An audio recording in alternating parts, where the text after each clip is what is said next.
devons tout mettre en œuvre pour nous développer davantage. C'est pour cela que nous lançons dès aujourd'hui une campagne 1+1.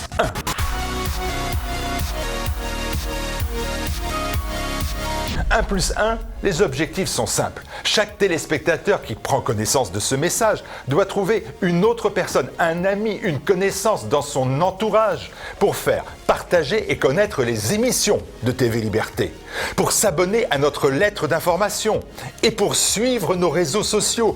Il faut aujourd'hui, tout de suite, continuer de créer cette chaîne de solidarité combattante et renforcer notre communauté avec cette opération 1+1. 1+1.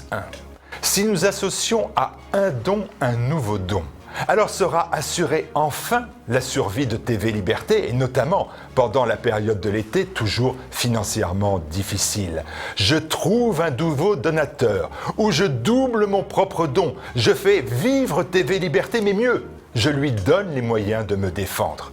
Vous le savez, la liberté a un prix. Alors, n'attendez pas, rendez-vous à la fin de ce message à la rubrique Dons de tvliberté.com. Nous avons besoin de votre aide de manière urgente, maintenant, parce que pour nous, c'est vital.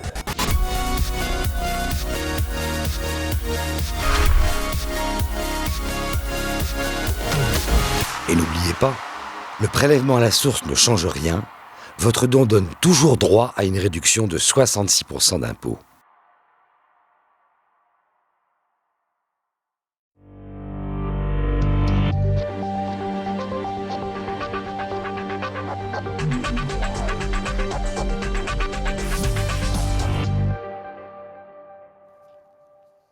Bonjour à tous, ravi de vous retrouver pour ce nouveau numéro du Samedi Politique. Au programme de cette semaine, l'industrie française est-elle victime d'ennemis de l'intérieur ?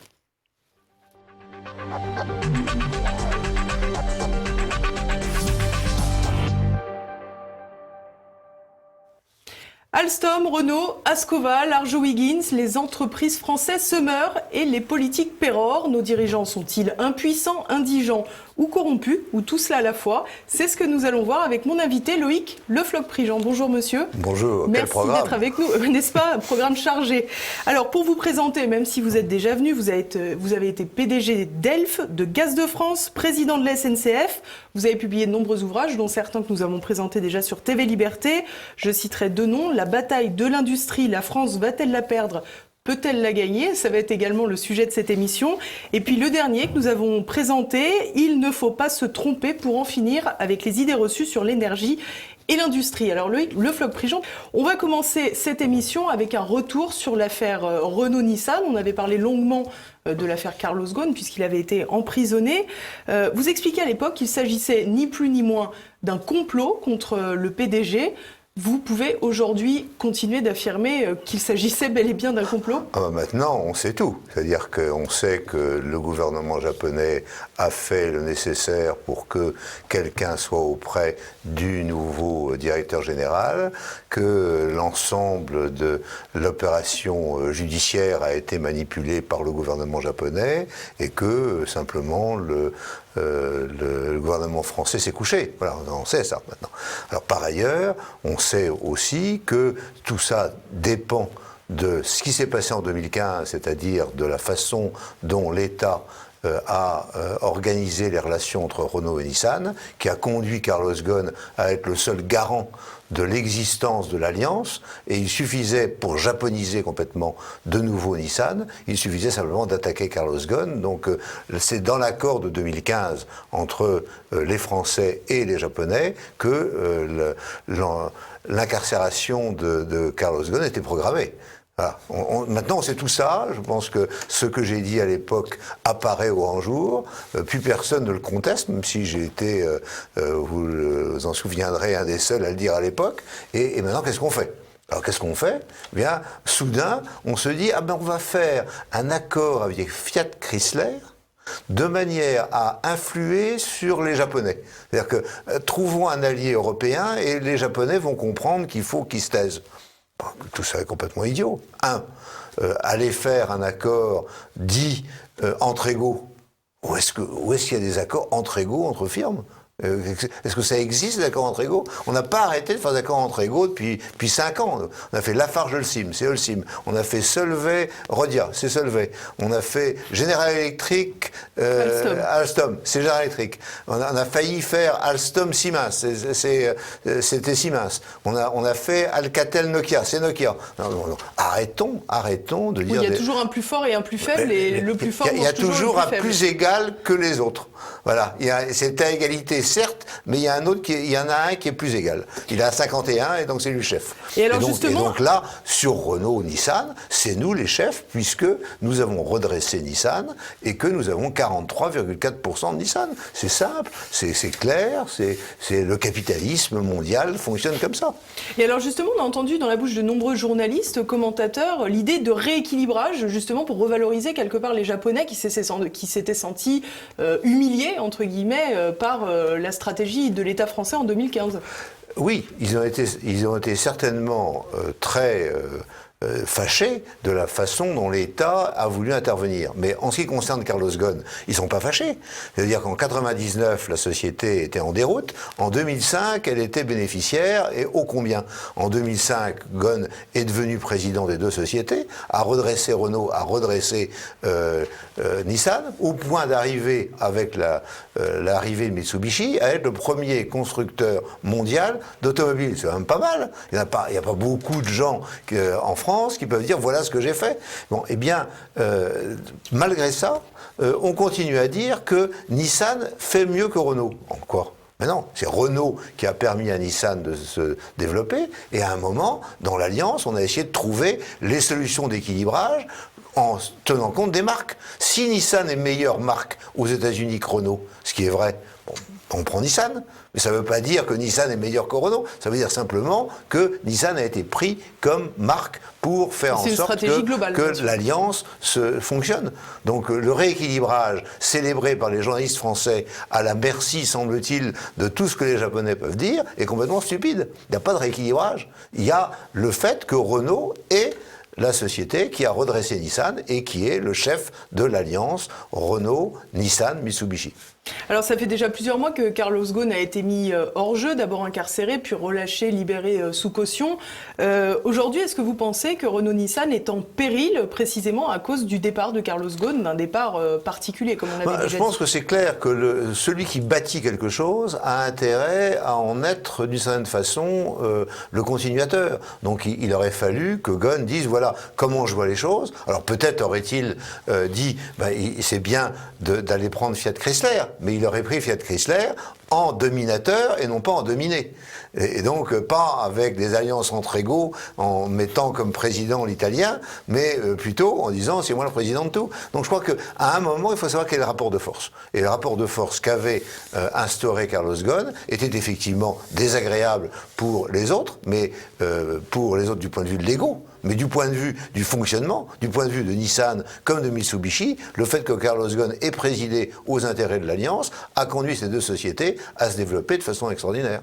Alors justement, on a parlé récemment du rapprochement avec Fiat, vous venez de l'évoquer. Finalement, l'Italien s'est retiré des négociations, vraisemblablement, selon leurs propos, par la faute de Bercy et pour ne pas le nommer, de Bruno Le Maire. Faut-il déplorer cette marche arrière ? Moi, je trouve que c'est extraordinaire qu'on ait réussi à éviter ça. C'est un ouf de soulagement, parce qu'il est clair que dans la configuration telle qu'elle était faite, en imaginant que le Renault allait regarder ses résultats actuels et les résultats de Fiat Chrysler aujourd'hui, en considérant que l'affaire Ghosn avait fait baisser le titre de façon considérable de Renault, c'était le pire moment pour Renault de s'allier et le meilleur moment pour Fiat de racheter entre guillemets Renault. Donc c'est pour la France, cette décision de Bruno Le Maire est une décision très favorable et qu'on pourra le remercier. Pour une fois que je remercie les ministres des gouvernements, on peut considérer que je le fais fait de bon cœur. Alors on a vu toutefois le patron de Renault France, Sénart, bomber un peu le torse contre Bercy récemment, justement après cette affaire qui a capoté entre guillemets avec Fiat. On a l'impression finalement que Sénart était le bon soldat de l'État français envoyé pour éteindre l'incendie après l'affaire Ghosn et que finalement il n'est pas si facile à gérer que ça pour l'État français. Je crois qu'on lui a dit il faut absolument, ce qui va sauver Renault, c'est de faire l'accord avec Fiat Chrysler, et puis avec ça, avec cet accord, vous allez pouvoir mettre Nissan au banc de la société. Bon, c'était une mauvaise tactique, une mauvaise stratégie, c'était mauvais tout court pour la France, et donc lorsque, à un moment, l'État s'aperçoit qu'il a fait une erreur et revient en arrière, et il apparaît comme un pantin, et je vous assure que, quel que soit l'âge, quel que soit le caractère, c'est pas très agréable d'apparaître comme un pantin, et donc il s'est rebiffé. Bon, on ira voir jusqu'à quel point il se rebiffe, voilà. Mais finalement, est-ce que vous avez le sentiment que en cause c'est l'État français avant tout qui ne gère pas ses affaires et pourtant le fleuron de son industrie, le fleuron de ses richesses quelque part. Je pense qu'il est clair que depuis une dizaine d'années, l'État a montré qu'il était incapable de gérer les affaires industrielles, qu'il ne comprend pas l'industrie. Et qu'il gère les affaires industrielles. J'ai cité tout à l'heure le nom d'un certain nombre de ces actions industrielles des législatures précédentes et de la législature actuelle. Je pense qu'il montre qu'il n'est pas stratège, il n'est pas compétent, et il cède à l'émotion et il cède au journalisme et aux médias permanents. Donc l'industrie, c'est un temps long. C'est 7 ans, 10 ans, et c'est de la tactique compliquée, et c'est des choses qu'il faut préparer. On ne fait pas, c'est pas des tableaux Excel, c'est pas des tableaux de chiffres, c'est des hommes et des femmes qui travaillent et qui ont besoin d'avoir un peu de calme pour, si jamais ils s'orientent vers une alliance, ils ont besoin de temps. Regardez, cette alliance Nissan-Renault, combien de temps elle a duré, et en quelques instants, avec des politiques de part et d'autre, on est en train de tout foutre en l'air. Donc on voit bien que l'État, il doit servir à être, pour les industriels, la manière de régler les problèmes. Mais il ne doit pas s'engager à faire un travail d'industriel qui n'est pas le sien. Il y a des industriels et des politiques. Et c'est pas le même temps. Ils sont pas élus, les industriels, les hommes politiques sont élus, et ils sont élus pour quelques années.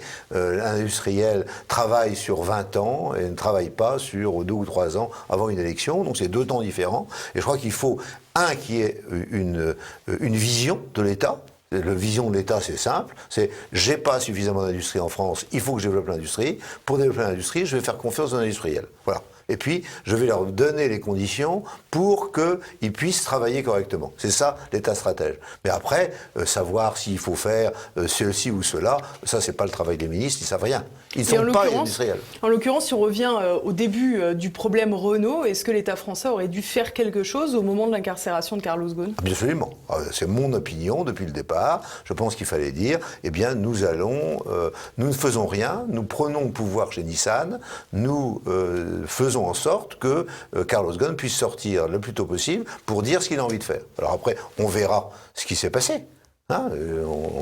On jugera si vous voulez le juger, etc. Mais dans un premier temps, on ne prend pas un chef d'entreprise français qui est dans la position où il est, comme ça. Et d'ailleurs, M. Ghosn aurait été américain, 1 heure après, il était sorti. C'est bien parce qu'il était français qu'il est resté et qu'il reste toujours. Est-ce que ça ne signifie pas justement que la France n'a plus le pouvoir que pourraient avoir les États-Unis, tout simplement, dans l'industrie et dans les affaires, et qu'aujourd'hui la France ne dicte pas sa loi ? Il s'agit toujours du rapport de force. Quel est le rapport de force ? Et là, le rapport de force entre Renault et Nissan était en faveur de Renault tant que l'accord de 2015 n'était pas signé. On a signé l'accord de 2015, on peut très bien dire j'ai commis une erreur, je reviens sur l'accord de 2015 et par conséquent maintenant c'est moi le patron chez Nissan. Il n'y avait pas du point de vue capitalistique, sur le plan mondial, il n'y a aucun ennui à faire ça. Et tout le monde, tous les tribunaux diront que oui, vous avez raison, vous êtes actionnaire de référence, eh bien c'est vous qui avez le contrôle, c'est vous qui avez le pouvoir. Il n'y a pas de problème. Donc je crois qu'il faut avoir un peu de courage. Donc c'est un problème de caractère et de courage, ce qui a l'air de manquer un peu aujourd'hui, parce qu'on est sans arrêt en train d'écouter X, Y ou Z parler et dire non, vous auriez dû faire ci, vous auriez dû faire ça. Attends, non, il y a un moment, dans ces actions, l'action contre le gun était brutale et les réactions devraient être brutales. Et il n'y a pas d'autre solution. Il faut montrer sa force à un certain moment. Et ça, c'est peut-être l'expérience qui me fait dire ça. Mais bon, tout l'expérience, c'est pas si mauvais. Je sais qu'il y a une crise de jeunisme en France importante, mais peut-être quelquefois les vieillards peuvent dire des choses intéressantes quand même. Alors on va clore ce premier dossier, on va passer à présent au feuilleton Alstom General Electric. On se rappelle de cette affaire pleine de rebondissements. En 2014, Emmanuel Macron est ministre de l'économie, juste après Arnaud Montebourg qui avait bloqué le rachat d'Alstom par General Electric. Une fois arrivé à Bercy, Emmanuel Macron finit par l'autoriser. Elle est validée donc en 2015. Parmi les conditions de ce rachat, c'est notamment la création de 1000 emplois qui a été validée. Au final, on se rend compte qu'en fait, de création de 1000 emplois, General Electric ne cesse de déstocker, entre guillemets, ses salariés. C'est notamment le cas sur l'usine de Belfort, en Bourgogne-Franche-Comté. Je vous propose de regarder un petit résumé. C'est un véritable coup de massue qui vient encore de s'abattre sur les salariés de General Electric. Le conglomérat américain a savamment laissé passer les élections européennes pour annoncer son intention de faire un nouveau plan social. Un timing surprenant quand on connaît le rôle joué par Emmanuel Macron, alors ministre de l'économie, dans la vente de la branche énergie du géant français Alstom à l'américain en 2014 pour une valorisation de 12,35 milliards. En effet, à l'époque, son prédécesseur Arnaud Montebourg avait tout fait pour empêcher le rachat. À peine sorti du gouvernement et remplacé par l'actuel président de la République, la vente avait été acceptée. À cette époque, le gouvernement avait fait savoir que de nombreuses garanties avaient été prises pour limiter l'impact. General Electric s'était ainsi engagé à créer 1 millier d'emplois, un engagement qui devait être tenu sous peine de sanctions financières, comme le rappelait Arnaud Montebourg. General Electric nous a proposé la création en 3 ans de 1000 emplois. Nous avons demandé des pénalités financières équivalent à 50 000 € par emploi qui ne serait pas créé. C'est un précédent. À l'époque, la création d'emplois était d'ailleurs un des arguments que le gouvernement français avait mis en exergue pour privilégier l'américain face à l'allemand Siemens, également intéressé par Alstom. Mais la promesse états-unienne s'était soldée en 2016 par la suppression de plus de 700 postes dans la branche en question. Le ministère de l'économie avait d'ailleurs annoncé début 2019 que General Electric devait s'acquitter de pénalités de 50 millions d'euros pour ne pas avoir honoré sa promesse. À titre comparatif, le ministère américain de la Justice a condamné l'entreprise en mars dernier à 1,5 milliard de dollars d'amende pour avoir vendu des prêts toxiques peu avant 2008, apportant ainsi sa pierre à l'édifice de la crise des subprimes. L'américain n'est donc pas un enfant de cœur. L'annonce mardi de nouveaux licenciements, notamment sur le site de Belfort en Bourgogne-Franche-Comté, a donc provoqué une large colère. Je ressens la honte, je ressens du mépris, j'ai la haine, j'ai tout ce que vous voulez. C'est toujours plus, les actionnaires toujours plus, puis voilà où on en est aujourd'hui. Et si le géant américain fait valoir une baisse des commandes, beaucoup estiment que le prétexte n'est pas crédible. Qui peut croire que les besoins énergétiques dans le monde déclinent ? Ils ne déclinent absolument pas. Les pays en voie de développement demandent de l'énergie et les pays développés demandent toujours plus d'énergie. Un point de vue que ne partageait visiblement pas le ministre de l'économie Bruno Le Maire. C'est un coup dur pour Belfort, bien sûr. Et c'est un coup dur qui vient tout simplement de l'effondrement des commandes de turbines à gaz. Je rappelle qu'il y a 10 ans, GE Belfort produisait 100 turbines à gaz. Et qu'en 2018, ils ont produit 29 turbines à gaz parce qu'il y a un effondrement du marché de ces turbines. Alors peut-être que dans quelques décennies, qu'à partir de 2040, quand il faudra faire la transition avec le charbon, on retrouvera des perspectives de commandes, mais ça n'est pas le cas aujourd'hui. Et donc il faut faire face à cette annonce, accompagner les salariés, être à leur côté, nous le serons. Et nous garantirons un avenir industriel pour le site. Tout porte donc à croire que le secteur va à nouveau connaître de lourds revers, une rançon que les salariés de l'entreprise pourraient bien subir de plein fouet face à l'impuissance totale du gouvernement. Alors qu'est-ce que ça vous évoque, toute cette affaire ? C'est un calvaire. C'est-à-dire que j'ai expliqué en son temps qu'il fallait éviter que General Electric prenne le contrôle de Alstom Énergie parce que ces entreprises n'étaient pas compatibles du point de vue culturel.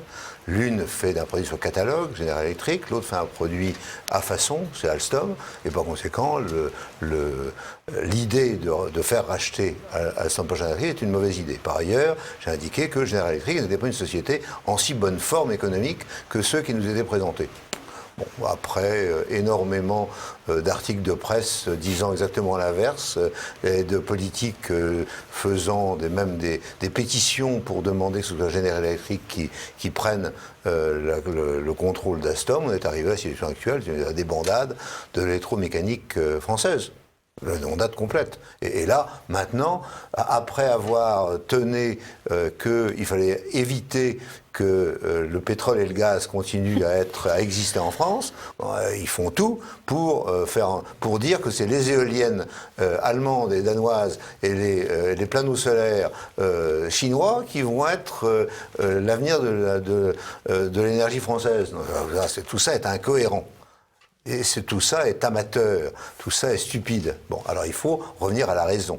La raison, c'est qu'il nous faut une électromécanique française, que cette électromécanique française est en lambeaux, et que nous sommes en mesure, si jamais nous le voulons, parce qu'il y a des gens compétents, il faut revenir aux gens. Il faut dire aux hommes et aux femmes qui travaillent depuis des années. Bon, alors on a des turbo-alternateurs pour l'industrie nucléaire qui existent chez General Electric aujourd'hui, qui sont ex-Alstom, qui sont les meilleurs du monde. Nous avons une hydroélectricité qui est l'ex-NERPIC, qui est à Grenoble, qui était une, et sinon la meilleure du monde aujourd'hui, qui est maintenant General Electric. Nous avons les smart grids, c'est-à-dire les réseaux intelligents, qui sont... on a tout ce qu'il faut aujourd'hui pour reconstituer une électromécanique. Et bon, c'est le travail du gouvernement qui a foutu ça en l'air par des décisions stupides maintenant, de reconstituer ça. Les hommes et les femmes sont là, il suffit de le décider. Et tous les gens... Voilà ce que ça me... C'est une pantalonnade de continuer à parler d'emploi, c'est pas le sujet. Le sujet, c'est une industrie électromécanique française qui peut, avec ses matériels, en envoyer partout dans le monde, et qui va reconstituer des emplois. Mais on crie pas sur sa chaise emploi, emploi, emploi. C'est pas le sujet. Le sujet, c'est d'abord une industrie. Et puis l'industrie amène des emplois. C'est pas l'inverse. On sauve pas des emplois, on fait de l'industrie. Et faire de l'industrie, c'est avoir des industriels qui décident de ce qu'il faut faire, quels sont les marchés. Et on évite quand même, quand on est l'État, d'expliquer que les fossiles, c'est fini, en pleurant sur les turbines à gaz. On peut pas faire les deux. C'est-à-dire que c'est pas possible. On peut pas avoir des sanglots dans la voix il y a quelques jours, même hier, pour dire heureusement il y aura plus de fossiles, nous allons faire les énergies renouvelables avec les éoliennes en mer qui sont des stupidités. Et puis par ailleurs dire c'est abominable. Vous vous rendez compte, le marché des turbines à gaz s'est effondré. C'est incohérent. Oui, c'est ça que l'État visionnaire, l'État stratège tel que je vois, doit faire. C'est de pas dire de bêtises. Alors déjà, s'il ne dit pas de bêtises, c'est bien. Alors, on voit quand même que ça touche à un secteur très particulier, cette affaire Alstom, puisque c'est la branche énergie qui était touchée. L'énergie, évidemment, c'est le cœur nucléaire, sans jeu de mots, d'un pays. Est-ce que finalement, ce type de rachat, ça ne met pas un coup d'arrêt encore à la souveraineté française ? Il est évident que je n'ai pas arrêté de dire que la souveraineté française, c'était d'avoir son hydroélectricité, d'avoir ses smart grids et d'avoir ses centrales nucléaires, y compris les turbo-alternateurs. C'est la souveraineté. C'est un problème de souveraineté. Alors il avait été évoqué, puis ensuite oublié, et puis on retombe sur le problème de souveraineté. Imaginez que vous ayez à vendre une centrale nucléaire aujourd'hui dans un pays qui n'aime pas les Américains. Comment vous faites ? Alors vous vendez tout, puis à leur turbo-alternateur, il faut demander à General Electric, aux Américains, comment le vendre. Que c'est cette histoire ? Mais bon, vous vous foutez de nous. Hein, vous êtes un pays nucléaire, vous n'êtes pas capable de vendre le turbo-alternateur. Ah bon, on l'a vendu il y a quelque temps parce que c'était bien, c'était sympa, ça a sauvé des emplois. Quels emplois ? Vous en avez perdu. Alors de quoi on parle ? Voilà. Et c'est Juste, ça, d'ailleurs, cette j'aimerais- cohérence est absolument indispensable. J'aimerais que vous réagissiez aussi sur cette idée d'amende qui va être infligée ou qui a été infligée à General Electric pour ne pas avoir créé ces 1000 emplois. Un cheval, une alouette. C'est-à-dire qu'effectivement, effectivement, on a tué le cheval, on a même tué tout le haras, et puis on vous donne une alouette et on dit, ah là là, j'ai réussi à avoir une alouette. Non, c'est stupide, c'est stupide. On n'est pas à 50 millions près, on parle de milliards là, on parle d'investissements importants. Hein, on parle de marché à plusieurs milliards, on ne parle pas de 50 millions. Non, ça, c'est de la politique politicienne de bas étage. Alors j'aimerais aussi qu'on revienne sur d'autres aspects qui ont été peut-être moins évoqués dans les masses médias, j'allais dire. C'est évidemment cet élément qui consiste à rappeler que la banque Rothschild était le conseil de General Electric, la banque Rothschild qui employait jusqu'en 2012 Emmanuel Macron, le conseiller d'Emmanuel Macron plus tard lorsqu'il est à Bercy, qui devient aujourd'hui le président de General Electric France. Tout ça, ce sont évidemment des éléments qui, dans l'esprit des Français, résonnent un peu comme des coteries qui visiblement sont improductives, voire néfastes pour l'État français. Je crois que c'est de mauvaise gestion. C'est-à-dire qu'il faut faire attention à tout, y compris à ça. Alors maintenant, je n'incrimine pas X, Y ou Z, mais je dis que de toute façon, la situation qui peut amorcer Prêter le à confusion, soupçon et bien prêter sûr. à confusion est de la mauvaise gestion. Donc il faut avoir une bonne gestion. Et la bonne gestion de l'État est quand même quelque chose d'essentiel pour moi. Alors on va ouvrir le tout dernier volet, plus court de cette émission, c'est l'affaire Ascoval, l'aciérie de Saint-Saulve. Début mai, une offre de l'entreprise britannique British Steel a été acceptée. Le ministre Bruno Le Maire s'est rendu sur place, on va regarder.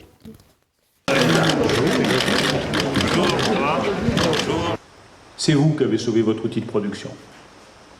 C'est pas moi, c'est pas les politiques. Nous, on n'a fait que notre devoir. Et c'est vous, les ouvriers d'Ascoval, qui avez sauvé Ascoval. Il y a juste un soulagement. C'est ce qu'on attendait. Hein. C'était un dénouement dans un sens ou dans l'autre. C'était important.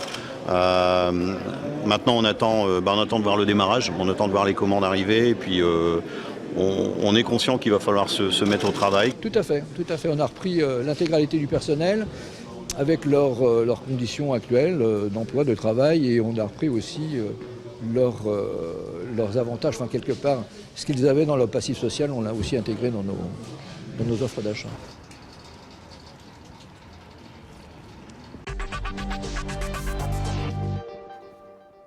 Alors faut-il se réjouir de cette annonce ? Je crois qu'il faut être sérieux. C'est-à-dire que Ascoval, c'était une entreprise qui faisait des tuyaux pour Vallourec. Vallourec, c'est une entreprise qui est en difficulté en France, pas forcément à l'étranger, parce que les politiques ont décidé qu'on ne faisait plus de tuyaux puisqu'on ne fait plus de fossiles. Bon, donc, il n'y a plus d'exploration, il n'y a plus de production bientôt en France, et par conséquent, l'entreprise Vallourec de tubes, elle est a priori condamnée. Bon. Donc, pour eux, il n'y aura plus d'achat possible de tubes, et il faut trouver des acheteurs de tubes ailleurs. Bon. Pourquoi le faire plus en France qu'ailleurs ? Est-ce que nous avons des meilleures conditions économiques qui permettent d'importer l'acier, de vendre de l'acier à l'extérieur dans de meilleures conditions ? Bon, la réponse est évidemment non. Donc on tombe sur une difficulté qui a été créée par le politique et dont le politique aujourd'hui se défend en disant « Non, c'est pas nous, c'est… Bon. » Alors, British Steel va trouver la même situation, pas plus que Ascoval et Vallourec avant. C'est-à-dire, il va falloir qu'il achète l'acier et il va falloir qu'il vende les tuyaux à qui ? Alors, il est possible que ça marche. Mais disons que dire vous avez sauvé l'entreprise, c'est ignorer que l'industrie, ça consiste à avoir une fabrication et un marché. Et si jamais l'État supprime le marché, il ne peut pas dire j'ai sauvé. Il ne peut rien dire. Il dit ouais, j'ai foutu en l'air votre marché, mais effectivement, c'est pas de ma faute. J'y vais. Mais c'est ça le sujet. Et mais là, c'est ça le sujet on a d'Ascoval. vu d'ailleurs Bruno Le Maire, finalement, c'est un véritable aveu de faiblesse. Vous avez été ceux qui ont sauvé l'entreprise. Nous, on n'a fait qu'accompagner dans le meilleur des cas. Enfin, c'est quand même absolument incroyable. C'est-à-dire que déjà, ne pas faire de mal aurait fait du bien. C'est-à-dire si jamais on n'avait pas foutu en l'air le marché de Vallourec aurait peut-être gardé Ascoval. C'était cette question-là qu'il fallait se poser. Et si jamais Ascoval, avec les ouvriers absolument fantastiques qui existent, c'est tout à fait exact. C'est-à-dire que ces gens ont envie de faire des choses, mais il faut leur donner un marché réel.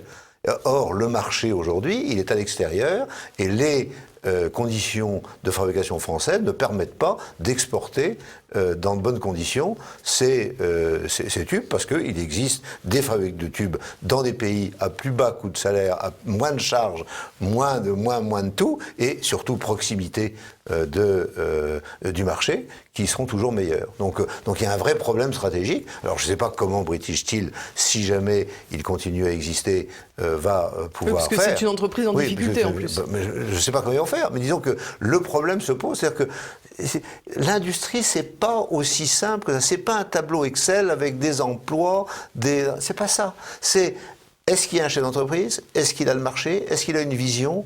Est-ce qu'il est capable d'avoir des investissements? Et est-ce qu'il sait les investissements qu'il va faire? Est-ce qu'il va pouvoir être financé sur ces investissements? Quelle est la rentabilité? C'est ça une industrie. C'est pas un tableau dans lequel on rentre comme ça et puis on dit ah bah oui, oh Monsieur X, il est remplacé par Monsieur Y, etc. Un peu ce qui a été fait lorsqu'on a fait les 35 heures, qui était de dire bon, chacun est interchangeable, alors il va pouvoir partir. Et puis d'autres vont être là, vont pouvoir revenir. Non, une industrie, c'est quelque chose de vivant avec des gens qui existent, qui font des choses, qui ont un savoir-faire, qui sont capables de faire des prouesses, mais avec un marché. Et si vous supprimez le marché d'une industrie, eh bien, vous avez que les yeux pour pleurer, et c'est pas la peine de verser des larmes politiques. Alors justement, on va conclure cette émission. Finalement, si on reprend depuis le début, on l'a dit tout à l'heure, Alstom, Arjowiggins, Ascoval, Renault, on a du mal à penser que ce ne soit que de l'incompétence des politiques. Est-ce que finalement, c'est pas tout simplement qu'ils sont décorrélés du milieu des affaires et que coterie ne veut pas dire business? Oui, je pense qu'il y a incompétence et il y a amateurisme. C'est-à-dire qu'ils ne savent pas ce qu'est l'industrie. Alors je pense que notre éducation n'a pas l'air de montrer à ces gens très intelligents et très diplômés ce qu'est l'industrie, et ils ne comprennent toujours pas. Et ils ont beau se heurter aux difficultés permanentes avec des fermetures, des gens qui... ils sont toujours perdus devant cette activité qui n'est pas celle qu'ils avaient imaginée. Il y a eu une imagination de ce qu'est une image d'Épinal de ce qu'est l'industrie, et puis on oublie la réalité. On voit bien que la manière dont aujourd'hui tout le monde s'engouffre dans le véhicule électrique alors que les batteries sont fabriquées en Asie est absolument ahurissant. Et on est là en train de pleurer sur l'emploi alors qu'on va foutre en l'air dans les 18 mois qui viennent une grande partie de l'industrie automobile française. Ahurissant. Mais ils le font quand même, parce qu'ils ne savent pas quelle industrie. Ils ont l'impression qu'en appuyant sur le bouton, voilà, je fabrique telle chose, parce que je mets tant d'argent, alors ça marche. Non, l'argent est nécessaire, mais l'argent ne suffit pas. Il faut former. Non. Dans le nucléaire, par exemple, le fait de ne pas avoir fait de centrale nucléaire pendant très longtemps conduit les responsables du nucléaire aujourd'hui à reformer les gens. Ils vont mettre 1 an, 2 ans, 3 ans à avoir la capacité en hommes. C'est-à-dire que quand on appuie sur le bouton « je fais la centrale nucléaire », il va être possible d'avoir les gens qui vont les faire. Mais pour l'instant, après des dizaines d'années sans en faire, plus personne ne savait en faire. C'est ça. C'est la méconnaissance totale. Et alors finalement, comme l'indiquait un des intervenants de ce documentaire, un mépris. C'est-à-dire que je fais un travail qui devrait être considéré, je ne suis pas considéré parce que je suis industriel ou parce que je travaille dans l'industrie. Et bien c'est ça que les industriels ressentent aujourd'hui quand ils voient ce qui s'est passé. Et vous avez parlé d'Arjowiggins. Effectivement, tout le monde savait que le fait que le numérique arrive faisait en sorte qu'il y ait moins de papier. Hein, et donc, il allait y avoir un problème de papier. Donc, il y a 10 ans, on devait savoir. Et par contre, il se trouve que le numérique fait aussi Amazon et tout ça. Et il y a du carton. Alors, il fallait, il y a 10 ans, se dire, je vais faire moins de papier, je vais peut-être faire du carton avec la même chose. Voilà. Et, ça, c'est être industriel, c'est anticiper, avoir une vision, investir au bon moment. Et c'est pas 1 an, c'est pas 6 mois, c'est pas quand la catastrophe arrive, car il est trop tard. Il faut prévoir et savoir où on va. Mais essayons quand même que les politiques ne mettent pas l'ensemble du secteur en l'air, du secteur industriel en l'air, en prenant des mesures sans les regarder. Hein. C'est-à-dire que je ne sais pas si Madame Hidalgo était fabricante de trottinettes, mais enfin disons qu'a priori, on n'avait pas besoin, un besoin impérieux pour l'industrie française que les trottinettes soient investent Paris. Hein. On n'a pas besoin. Bon, elles investent Paris maintenant et il n'y en a pas une française. Hein. Voilà. C'est ça. Ça serait une bonne conclusion, une bonne démonstration en tous les cas. Merci beaucoup Loïc Le Floch-Prigent. Merci à tous de nous avoir suivis. N'oubliez pas, comme chaque semaine, vous vous abonnez à la chaîne YouTube de TV Liberté en cliquant sur la petite cloche. C'est pas moi, c'est la cloche là. Et puis vous partagez, vous commandez cette vidéo et en attendant, je vous dis à la semaine prochaine.